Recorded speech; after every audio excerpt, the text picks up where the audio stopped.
In the far reaches of the galaxy, the Galactic Council was the ultimate power. Hundreds of alien species came together to make rules and decisions that kept the galaxy balanced. Some species were proud of their intelligence, others of their strength, and some of their history. Every counselor believed their race was the strongest in one way or another, but no one really thought much about humans. Humans were small, fragile, and lived on a lonely planet called Earth. They were considered clever, yes, but not strong, not patient, and certainly not capable of big things on a galactic scale. This all began to change in a quiet corner of space. Beyond the known trade routes, far past the outer colonies, a human shipyard floated around a dead star. No counselor paid much attention to the region. It was mostly empty space. The star emitted only faint light, enough to make the metal of ships shine in a dull, gray glow. It was here that humans were working on something nobody had imagined. John Carter, a young human aide, worked in the council chambers on a distant capital planet. He had a calm, quiet nature that hid a sharp mind. He knew rumors about humans spread slowly, but often became wild exaggerations. One morning, the council received reports of strange energy bursts coming from the far reaches of human-controlled space. These bursts were massive, far larger than anything the aliens had ever recorded from humans. Some counselors laughed and dismissed the news. Humans, building something huge, said Tharok, a reptilian counselor with green scales that shimmered in the chamber light. They barely manage their colonies. They cannot even build a fleet, let alone a weapon of size. Others nodded. The council had long believed that humans were clever but small, like children playing with tools too big for them. They had never seen humans on a galactic battlefield. The only humans present at the council were diplomats and observers. They were polite, careful, and never aggressive. The aliens thought they were harmless. John listened to the discussion from his corner. He knew it was time for humans to be underestimated. That had always been their advantage. Humans were unpredictable, patient, and willing to work harder than anyone else. If the council laughed now, they would see the truth soon enough. Far from the council chambers in the orbit of the dead star, the humans were busy. Alex Turner, a chief engineer, moved along the construction decks, checking panels and sensors. His face was streaked with sweat and dust, but he did not complain. He knew every part of the project by heart. Emma Brooks, his assistant, handed him tools and printed schematics. She was calm and precise, but her eyes showed excitement. "What's the status of the main drive?" Alex asked, pointing to a glowing blue core at the center of the shipyard. Emma glanced at the monitor. "Stable. All systems report within normal ranges. The hull plating is complete. We only have the energy shields to finalize," and then she let her voice trail off. She didn't need to finish. The ship was massive, more enormous than any human ship ever built. It was not just big, it was enormous. The Dreadnought stretched across kilometers, its hull layered like a moving city. Every detail had been carefully designed, from its defense turrets to its propulsion system. The ship was built to last, built to survive, and built to show that humans were not weak. On the ground, hundreds of humans worked in shifts, moving machinery, welding massive plates, and calibrating systems. It was hard work, but no one complained. They were proud. Each worker knew they were making history, even if the council never knew about it yet. Back at the council, rumors began to spread like wildfire. Energy readings had been detected near human space. They were unlike anything the aliens had ever seen. Council members argued among themselves. "It is impossible," said Vrel, a member of a species known for their size. "Humans do not have the resources, nor the patience, nor the numbers." "Then explain the readings," said Jira, an elder counselor. "They match no known ship or weapon system, and they are growing rapidly." John Carter was called to give a report. He did not panic. Instead, he gave careful answers, hiding all real knowledge. The humans are exploring the outer territories. They are not aggressive, he said. They are building research and transport facilities. The readings you see may be related to energy experiments. Some counselors nodded satisfied. Others, like Tharok, were skeptical. Energy experiments from humans. That is laughable, he said, shaking his clawed hand. Meanwhile, aboard the shipyard, Alex and Emma stood on the observation deck, looking at the massive hull stretching into space. Even in the dim light of the dead star, it looked like a living fortress. "Do you think the council will believe us when they see it?" Emma asked quietly. Alex smiled. "It doesn't matter if they believe us. We're building it for survival, not for approval." They knew humans had survived because of patience, teamwork, and ingenuity. In their history, humanity had faced countless challenges, from natural disasters to wars on their home planet. They were not the strongest, but they endured, and that endurance had led them to this moment. Word of the construction eventually reached other human colonies. Colonists watched with awe as pieces of the Dreadnought were assembled. Marcus Lane, a pilot, flew inspection runs around the hull. "It's bigger than I imagined," he said over the comms. "If this is just one ship, imagine what we could do next." The Dreadnought became more than a ship. It became a symbol of human determination, patience, and unity. Humans had taken decades of research, engineering, and cooperation to reach this point. Unlike other species who often competed for glory or profit, humans worked together to achieve the impossible. Back in the council chambers, debates grew heated. Some counselors wanted to send fleets to investigate. Others argued it was dangerous to provoke humans. The more they discussed, the more they realized how little they truly knew about humanity. Claire Donovan, a human liaison, quietly observed from her seat. She understood the council's fear, their disbelief, and their underestimation. She had studied countless alien species and had seen how easily they misjudged humans. "They will learn soon enough," she whispered to herself. As months passed, construction continued at the human shipyard.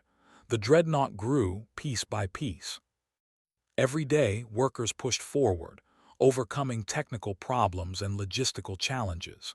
Humans adapted, invented new tools, and solved problems that no alien engineer could imagine. Even the council began to notice strange patterns. Energy fluctuations were growing in outer space. Alien scouts reported massive shapes moving slowly through star systems.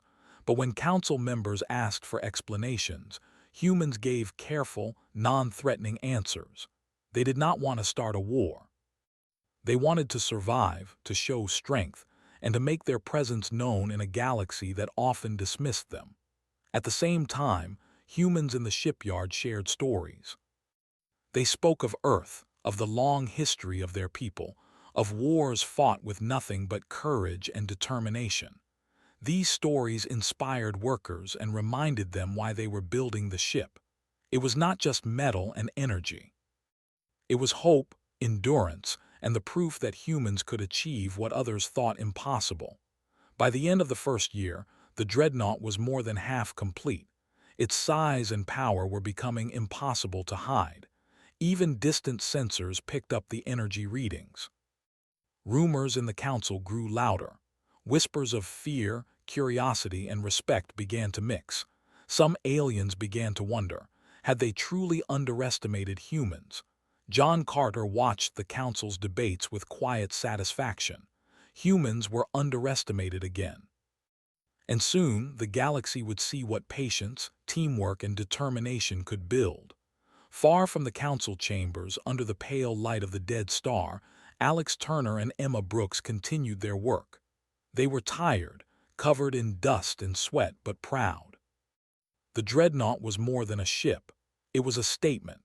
And somewhere deep in the galaxy, the council still laughed at humans, not realizing that history was about to change.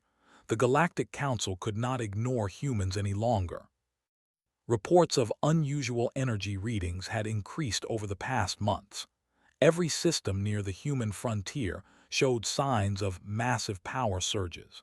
Ships sent to investigate returned with stories of enormous structures, but none could reach close enough to get a clear picture.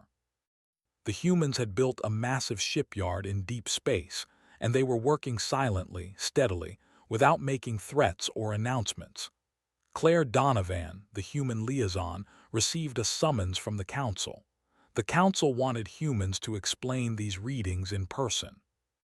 She prepared carefully, knowing the Council did not understand humans fully. Their pride often made them underestimate Earth species. Claire had watched for years as counselors laughed at humans, dismissed them, and ignored their potential. Now, the time had come to show them. On the day of the council meeting, the chamber was packed. Representatives from every major species were present. There was murmuring and whispered speculation. The humans were small in number. Claire walked to the podium with calm steps. Behind her were John Carter and a few other human aides. Their faces were serious, yet confident. "Honored counselors," Claire began, her voice steady, "we are here to clarify what you have observed. The energy readings, the reports of structures, the anomalies in your sensors, they are all real. Humans are building a new ship, but it is not a weapon meant for aggression. It is a safeguard designed for defense and survival. We ask for your patience while you observe the results." The council chambers erupted in whispers. Many counselors did not believe her. Tharok, the reptilian counselor, leaned forward and hissed, "A safeguard from humans. You would not have the capacity to build a small transport, let alone whatever you are hiding." Claire did not flinch. "You will see soon. The ship will speak for itself." Outside the council chamber, sensors and communications channels were activated. Claire authorized a single broadcast.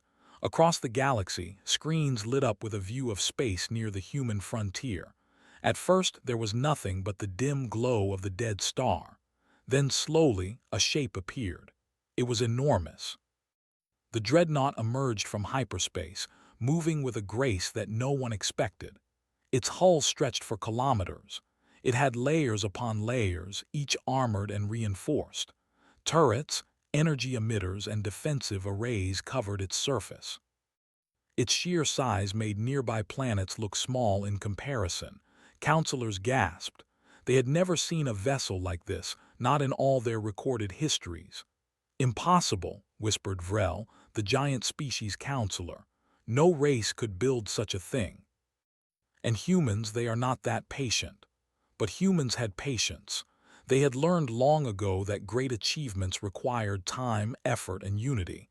They did not rush. They planned, built, tested, and adapted. This dreadnought was the result of decades of human knowledge and labor, combined in a single massive vessel. Captain Ethan Ross, the commander assigned to the dreadnought, was on the bridge, standing in front of a massive viewport. He was calm, his hands clasped behind his back. Around him, his crew moved quickly but quietly. Every system worked as designed. The engines hummed with power. Energy shields glowed softly, ready to respond to any threat. "Status report," Ethan said, his voice steady. "All systems green, Captain," replied Lieutenant Nora King. "Weapons inactive, engines stable. No anomalies detected." "Good. Maintain position and await further instructions," Ethan said. He knew the Council's reaction could be unpredictable. Humans were showing their strength, but they were not showing aggression. This was a message, not a threat. Back in the Council chambers, the reaction was chaotic. Some counselors were shocked, others angry, and a few were silently afraid. The Dreadnought was not just a ship. It was a statement of human determination, endurance, and capability. Mary Ellis, a human analyst, spoke quietly but firmly. "Counselors, the Dreadnought does not attack. It does not pursue conquest. It exists to show that humans are capable of building what other species cannot. It is a safeguard, a proof of our ability to survive in a galaxy that is often harsh and unforgiving." Many counselors stared, struggling to understand. They had never measured humans in this way. They had only seen small, polite delegations. They had only known humans as clever, adaptive, but not powerful on this scale. Now, a single human ship overshadowed the fleets of many council species. "It moves," muttered Jira, an elder counselor, "and it does not attack, yet it could destroy entire systems if it wanted to." "That is the point," Mary replied. "Humans do not rush to attack. We prepare, we endure, and we build for survival. That is our strength." The council was divided. Some called for fleets to surround the ship to demand explanations. Others suggested diplomacy, to try and understand the humans before reacting. Claire remained calm. She knew humans had never sought war unless forced. They would show patience, endurance, and careful planning, and let the council learn that humans were not easily threatened. Meanwhile, in the shipyard, Alex Turner and Emma Brooks were completing final adjustments. They had worked for months on the Dreadnought, checking every panel, every circuit, every weapon system. It was perfect. Not a single system failed during testing. Marcus Lane, the pilot, flew inspection runs around the hull, marveling at the size. "I have never seen anything like this," he said. "Even from orbit, it is enormous. If this is just the first ship, imagine what humans could do next." Alex smiled. "It's not just size that matters, it's how we built it. We worked together. We solved every problem. That is what makes humans strong." In the council chambers, fear began to mix with respect. The counselors realized that humans were not the small, fragile species they had assumed. They had patience, ingenuity, and the ability to work together in ways that no other species had. The Dreadnought was proof.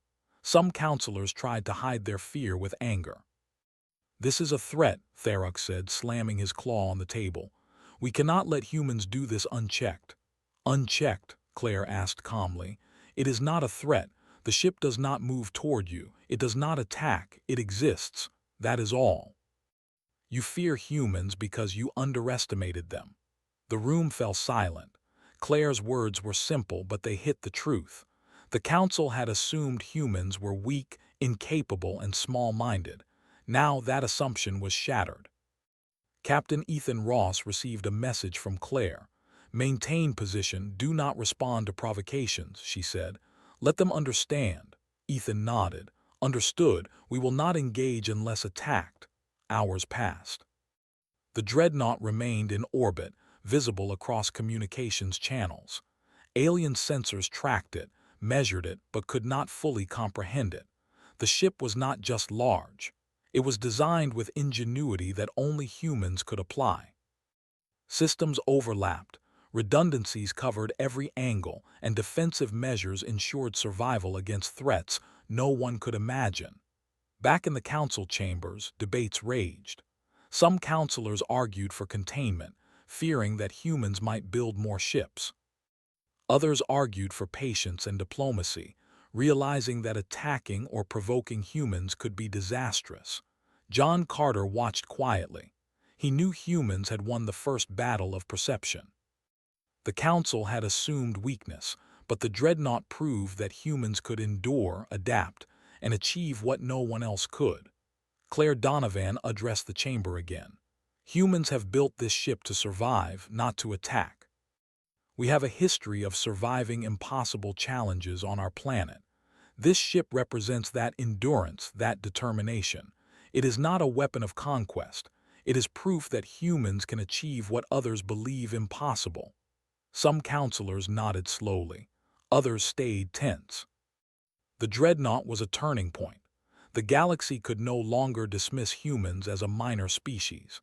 Meanwhile, Ethan Ross and his crew continued preparations for future tests. Every system was monitored, every response tested. The Dreadnought was ready for anything, but humans hoped for peace. They were showing strength, yes, but without aggression. Alex Turner and Emma Brooks watched from the observation deck as the ship glided in orbit.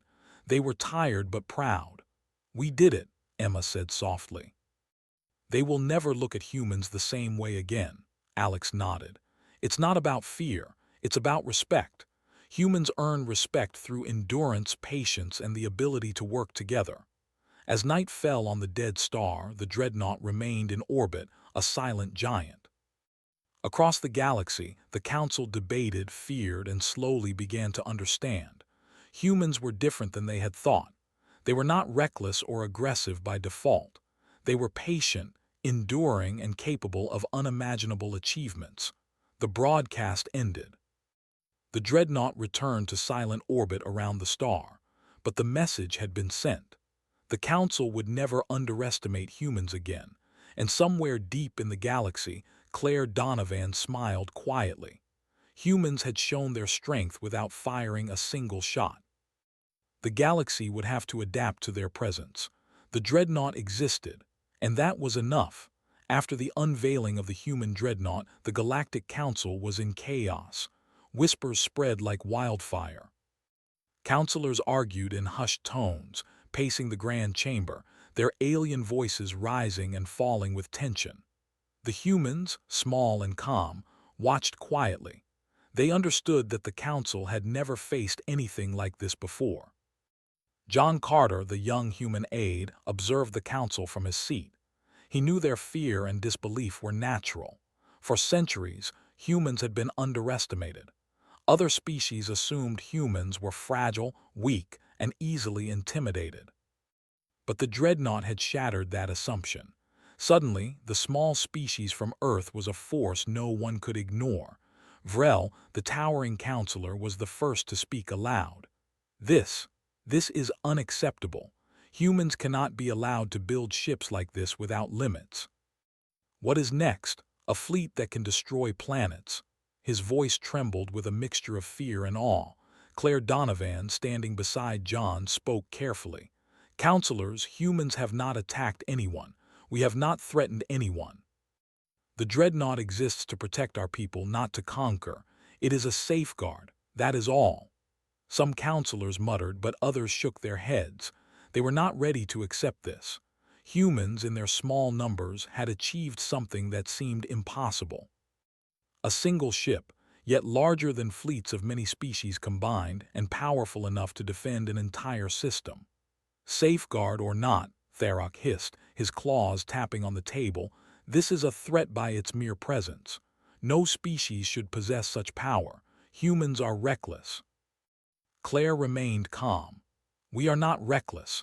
We plan, we endure, we build. Humans survive because we are patient, careful, and willing to work together. This Dreadnought is proof of that. If you see it as a threat, it is because you have not seen humans correctly before. Many counselors frowned, but some began to nod slowly. They could not deny the truth. The humans had not fired a single weapon, yet they commanded attention and respect simply by existing. Meanwhile, in orbit around the dead star, the Dreadnought remained steady. Captain Ethan Ross and his crew moved efficiently through the massive ship. Each corridor and chamber was alive with energy and activity, but there was no panic, no aggressive action. The humans were calm, confident in their power, yet careful not to provoke anyone. Lieutenant Nora King, the ship's tactical officer, checked the energy shields again. All systems normal, Captain. No signs of danger. The Council is watching, but we remain in position. Ethan nodded. Good, keep monitoring. The Council must understand that humans are not dangerous when we are patient. Our strength is in preparation and endurance, not in attacking first. Back in the Council, debates grew heated. Some counselors wanted to surround the Dreadnought with fleets and demand explanations. Others argued for patience, realizing that attacking or provoking humans could be disastrous. Mary Ellis, the human analyst, addressed the council calmly. You are interpreting the size and power of the Dreadnought as aggression because that is what your species would do. Humans are different. We survive by preparation, not by striking first. That is why the ship exists. It is a symbol of endurance and unity, not conquest. Vrel leaned forward, his voice low. You speak of symbols. We see only power, power that dwarfs our fleets. Power that could destroy us if you wanted. How can we trust that humans will not strike? Claire's expression was calm but firm. Because we have never done so before. Humans do not strike unless necessary. We endure, we build, we survive. That is our history, that is our nature. The Dreadnought is proof of what humans can do when we work together, not a sign that we will attack. Whispers filled the chamber. Many counselors were confused. Some began to realize that humans were not reckless but patient. Others were still afraid, unable to imagine a species so small commanding such power. At the human shipyard, Alex Turner and Emma Brooks worked tirelessly. Every system, every panel, every turret had been tested and calibrated. The Dreadnought was perfect. Not a single part had failed during testing. Marcus Lane, the pilot, flew inspection runs around the massive vessel. Even from orbit it is impressive, he said. It is more than just a ship. It is a statement. Alex nodded. It's not just size. It's teamwork, patience, and ingenuity. Humans endure because we work together. That is why this ship exists, to show what we can do. The council continued to debate. Some wanted to issue warnings. Others wanted to study humans more closely. The fear was mixed with curiosity. No one had expected humans to achieve this level of capability. Claire Donovan addressed the council again. You fear humans because you do not understand us. We have survived countless challenges on our planet. We are patient, adaptable, and determined. This ship is not an attack. It is a symbol of our history and our ability to endure. We ask only for your respect and understanding. Some counselors nodded slowly. Others remained tense, but all had been forced to reconsider their assumptions about humans. Meanwhile, Ethan Ross and his crew continued their preparations. Every system was monitored, every response tested. The Dreadnought was ready for anything, but humans hoped for peace.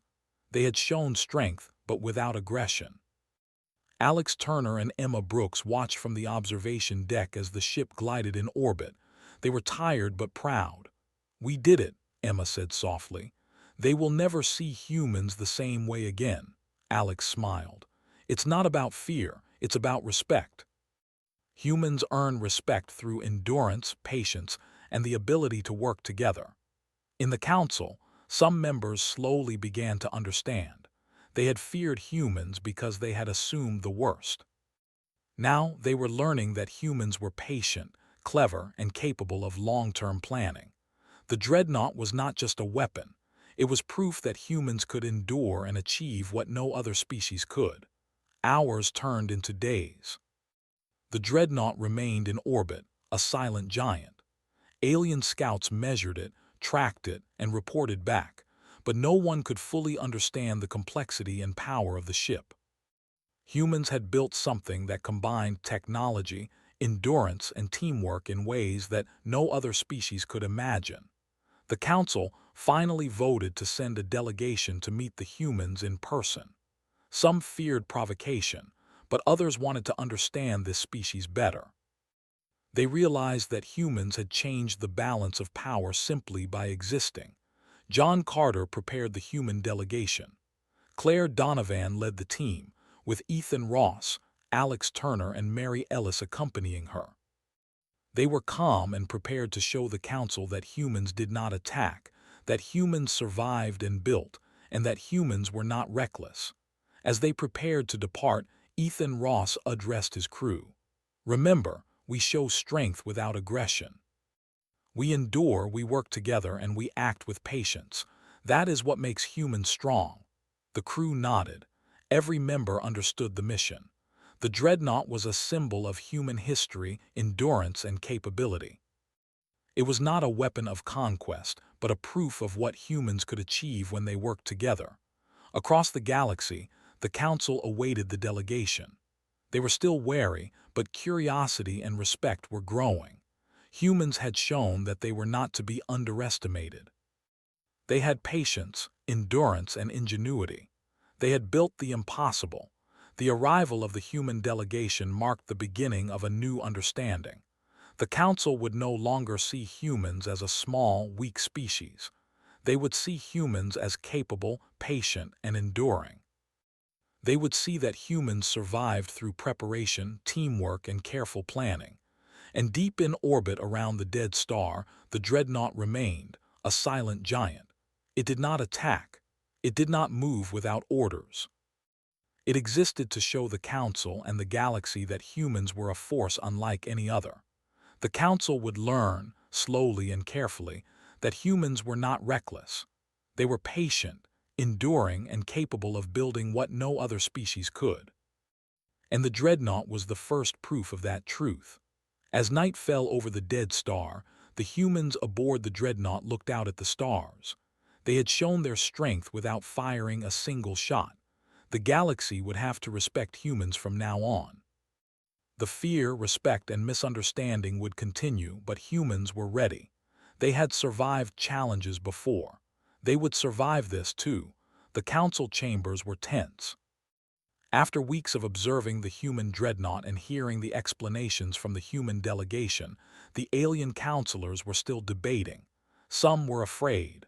Others were impressed. Slowly, a new understanding was forming. Humans were different from what they had assumed. They were patient, careful, and capable of achieving what seemed impossible. Claire Donovan stood at the front of the chamber.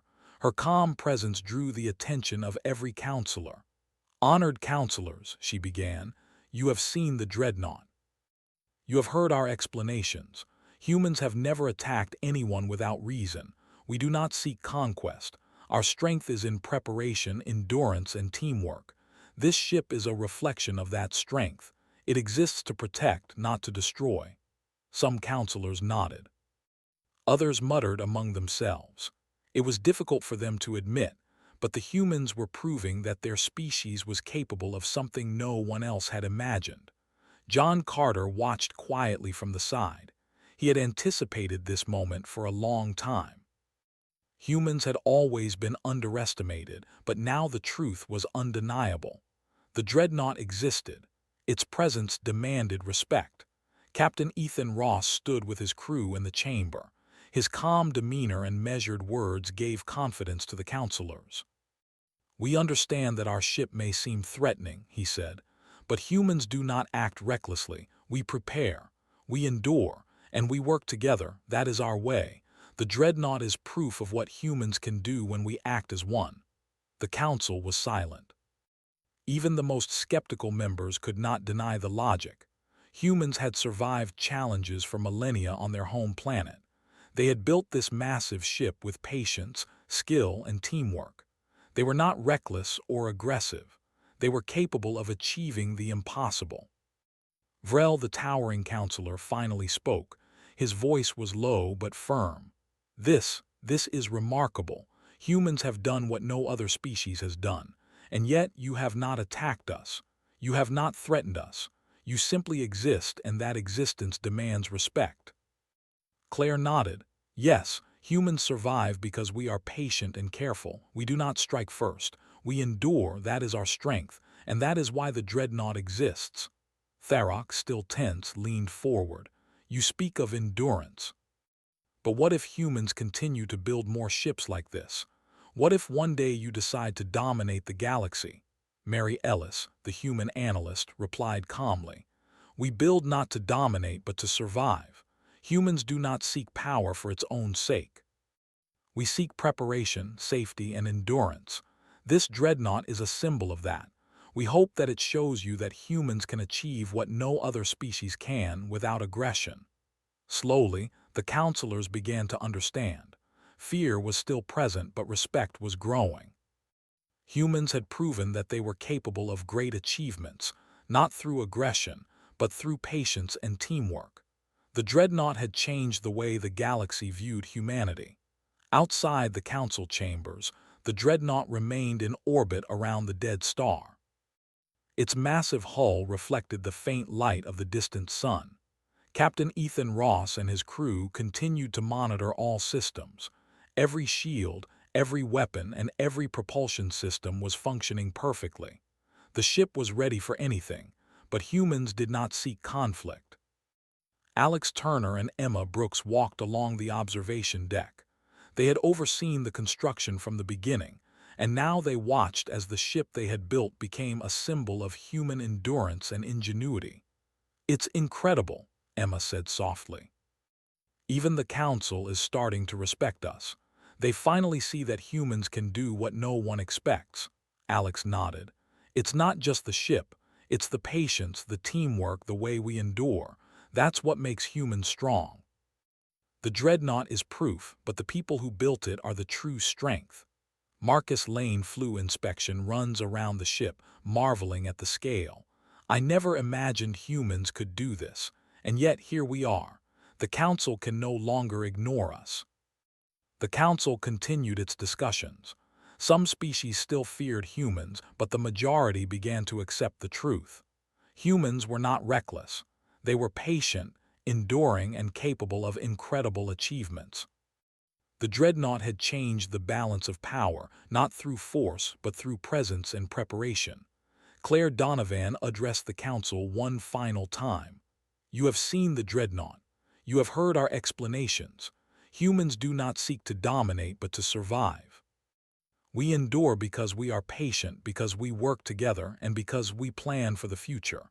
We hope that this demonstrates to you the strength of our species, and that respect, not fear, is the proper response. The chamber was quiet. Slowly, counselors began to nod. Even the skeptics could not deny the evidence.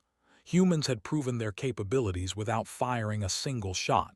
Their strength was in endurance, preparation, and teamwork. Vrel spoke again. Humans have changed the way the Council sees the galaxy. We underestimated you, and we were wrong. The Dreadnought is not a weapon of aggression, but a symbol of your endurance. The Council will recognize this. Claire smiled. Thank you. Humans have always survived through patience, preparation, and unity. We hope this understanding marks a new balance in the galaxy. Back on the Dreadnought, Captain Ethan Ross addressed his crew. Humans have shown the galaxy our strength without aggression. We have earned respect through patience and endurance. That is a victory. Stay vigilant, but know that our mission is complete for now. The crew nodded. They had built something remarkable, not for war, but for survival and proof of human capability. The Dreadnought was more than a ship. It was a symbol of the human spirit. Alex Turner and Emma Brooks walked along the observation deck one last time before returning to the control center. We've done something no one thought possible, Alex said. Emma smiled. And we've done it without fighting. That's the real achievement. Humans endure, we build, and we show the galaxy what patience and teamwork can accomplish. The Council began to issue formal recognition of humans as a significant and capable species. They acknowledged the Dreadnought as a symbol of endurance, not aggression. Humans were no longer considered weak or fragile. They were respected, even by those who had once dismissed them. Across the galaxy, news of the human Dreadnought spread. Species that had doubted humans now watched with interest. Diplomats sought to understand the methods humans used to build such an enormous vessel. Scholars studied the teamwork, planning, and endurance that went into the project. Humans had become a benchmark for what a small, patient, and determined species could achieve. Captain Ethan Ross and his crew remained vigilant. They knew that the galaxy would continue to test humans, but they were ready. The Dreadnought was a shield, not a sword. It represented human endurance and the ability to survive, not the desire for domination. Alex Turner and Emma Brooks continued their work, ensuring that every system functioned perfectly. The ship was massive, but the human crew operated it with precision and care. It was a testament to human skill and patience. Claire Donovan prepared reports for the Council, explaining the human philosophy of preparation and endurance. Humans did not seek power for its own sake. They sought survival, unity, and the ability to endure challenges. The Council began to understand that humans were unique, capable, and not to be underestimated. Slowly, the galaxy began to adjust to the presence of the human Dreadnought. Fleets were repositioned, strategies reconsidered, and alliances reevaluated. Humans had changed the balance, not by attacking, but by showing what a patient and determined species could achieve. As the months passed, The council began to trust humans more. They no longer feared them as reckless newcomers. Humans were now seen as partners, capable of enduring challenges and building remarkable achievements. The Dreadnought remained a symbol of that endurance. On the observation deck of the ship, Alex Turner looked out at the stars. "We've shown them what humans can do," he said. Emma Brooks nodded. "And we've done it without violence. That's the real power. Humans survive, endure, and build. That's how we win respect." Captain Ethan Ross addressed his crew one last time. "The galaxy knows who humans are now. We are patient, we endure, and we achieve what others cannot. Let us continue to honor that legacy." The crew cheered quietly. They had been part of history. The Dreadnought was not just a ship. It was proof that humans could endure, build, and earn respect without fighting. In the council chambers, the final vote passed. Humans were recognized as a capable and respected species. The Dreadnought was officially acknowledged as a symbol of endurance and preparation. The galaxy would never underestimate humans again. As the massive vessel departed peacefully from orbit around the dead star, Lucas Gray and Nora King watched from the observation deck. "We've crossed an invisible line," Lucas said quietly. Nora nodded. "The galaxy will see humans differently now. We've shown that patience, endurance, and teamwork can achieve the impossible." And so, humans had changed the balance of the galaxy. They did not conquer. They did not fight. They endured, they built, and they showed the galaxy that even a small species could achieve greatness. The Dreadnought sailed into the stars, a silent giant and a symbol of human strength. The Council would never forget it. The galaxy would never underestimate humans again. Humans had survived, endured, and proven that patience and teamwork could build the impossible. The Galactic Council is shocked when humans build the biggest dreadnought ever seen.